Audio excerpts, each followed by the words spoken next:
Hello મિત્રો, રામ રામ સીતારામ, જય માતાજી. તો જો કાલે અમારે બાનું બેસણું હતું, એમાં ઘણા બધા એવા સબસ્ક્રાઈબર મિત્રો પણ દૂર દૂરથી આવ્યા હતા બેસણાની અંદર. તો જો આજે પણ બેસવાનું, કારણ કે શુક્રવાર એટલે કાલે કોઈ ના આવ્યા હોય એ આજે આવશે. તો જો આમ વહેલી સવારે આપણે પણ થોડી વાર મોજમાં બેસવા જઈએ.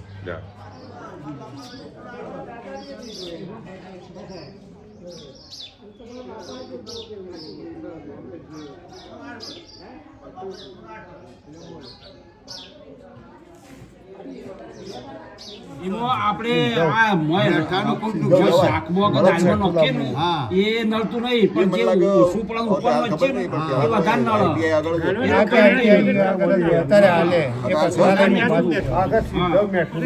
મોડું હોય તોય ચાલે. પેલું સિંધમ મેઠું આવે ને મળાવી નકર આપણે પેલો ટ્રેક્ટર વાળો ઉભો રહે ને એ તો ગોગડા આવે છે. ગોગડા આવે દળેલું એ ચંદાભાઈ રાખે. હા, એ તો સારું. એ હારું ઉપર એ સારું. જો કે એ હાચું જ હોય પેલું તો ના જ હોય. પેલું તો ના જ હોય તો કે, પણ આ તો કોઈ કહેવાય ના. વેપારીમાં દેખાડમાં પથ્થર જેવો ભેળવો તો હોય તો શું ખર પડે. બે આવે બે આવું બે આવું સિંધમમાં કોઈ ભેળસેળ જ નહીં. દરેકને મેઠાનો ઉપયોગ ઓછો કરવો પડે. મીઠું એ મીઠું રહ્યું ને અને એ ફળ. ક્યાંથી મળે ખબર? જે ફળ પહાડો ને ખરા ને, મેઠું આ બે ધીમા હિમાલયની અંદર આજુબાજુ ઈકણથી ખોણમાંથી નીકળે છે. હા નીકળે. સાચી વાત. પાકિસ્તાન બાજુ વધારે. તો તેલ રેલમ છેલ્લા જતું શાકમાં તેલ એટલું તેલ. બધું એ અતિશય તેલ તેલ ના વેળાવે. હમણાં પેલા સિંગાપુર નું આવ્યું કે પેલા આ નહીં આપણે શાક લીધે શીલા તેલ ઉપર તાપ- તમે જે તેલ વેળો છો ને એ એ તેલ બ્રાન્ડેડ ખોટું તેલ વેળવે વાપરો. પીવો પીવો પીવો.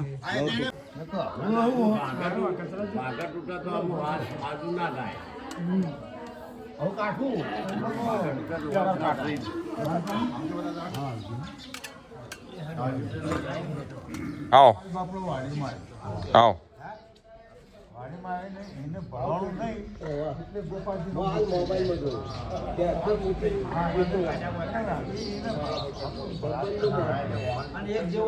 આવો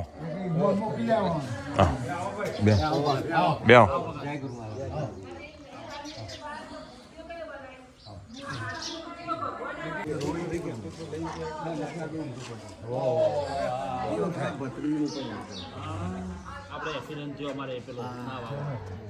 અલ્યાણાના નોતરી.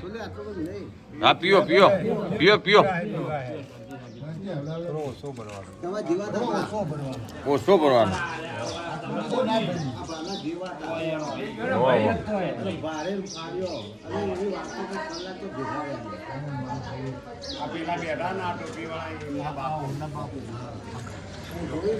જય શ્રી કૃષ્ણ.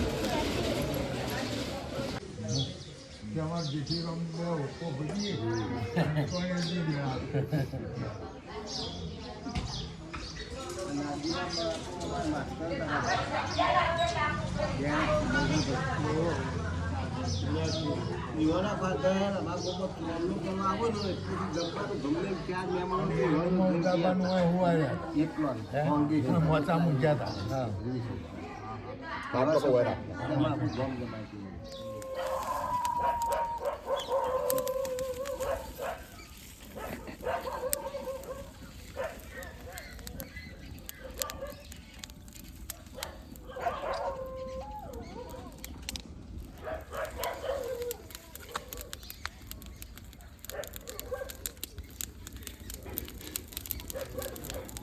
યા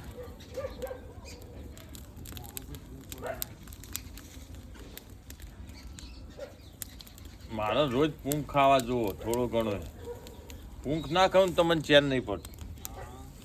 સાચી વાત છે. સિઝનમાં અને 5-6 દાડા ખાઈ લેવા અઠવાડિયું.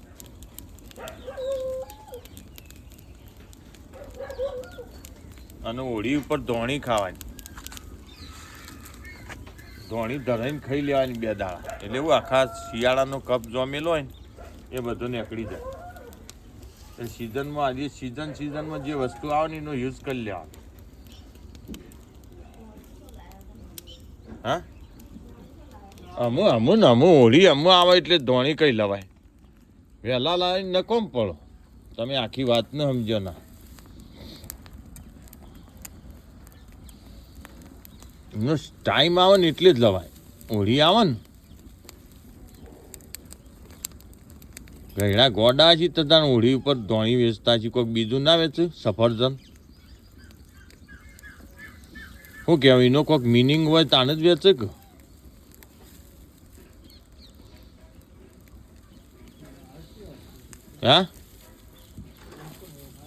હા ગયડા ગોડા છે તે ધોણીઓ વેચતા છે બધા ફૂંક તો દરેક જગ્યાએ સિટીઓમાં અમદાવાદ ભાઈ દરેક જગ્યાએ ફૂંક તો હું ન ખાવું હોય પણ અમે આ કથા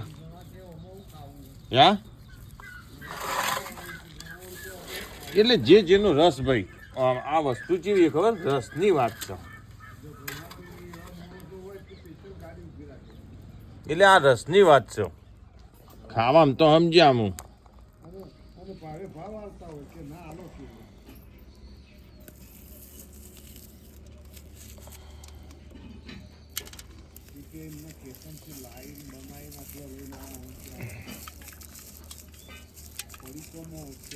પેકિંગ કરીને આવે 10 રૂપિયાનો થોડો હાલે એટલે એવી જ ના એમ 10-20 રૂપિયા થાય એમ મુઠ્ઠી મખવાસ કે લ્યો કાકા મખવાસ મુખવાસ ના કોઈ મખવાસ આપણો ગામડામાં થાય એટલે અરે પૂંખ ને આપણને ના ભાવ જો ના થતું હોય બધાને ભાવ આપણો તો કંઈ પીઝા લાવો બર્ગર લાવો એમાં સોનામાંનો આ ખોખ આવ્યું ઘરનું પણ આ તો હું દાઢીઓ ગાળા તોડતી હોય એટલે આ ના ભાવ આવું જે જેનો રસ બીજું કોઈ નહીં વાત નહીં એક વાત ચાલો તો ફટાફટ મોહળી નાખીએ જો કમ્પ્લીટ રીતે શેકાઈ ગયો અમારું પૂંખ એમ ફટાફટ આગળની પ્રોસેસ કરી દઈએ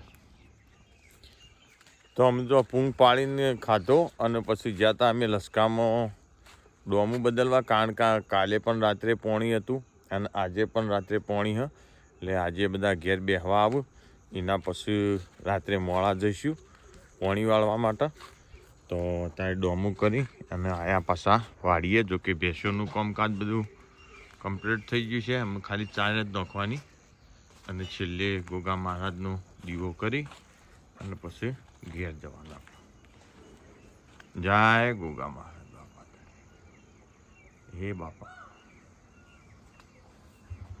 ફટાફટ બેસો એકવાર કે ચાર નહીં દઈએ ને પછી દીવો કરી અને પછી ઘેર જઈએ દોઈ રહ્યો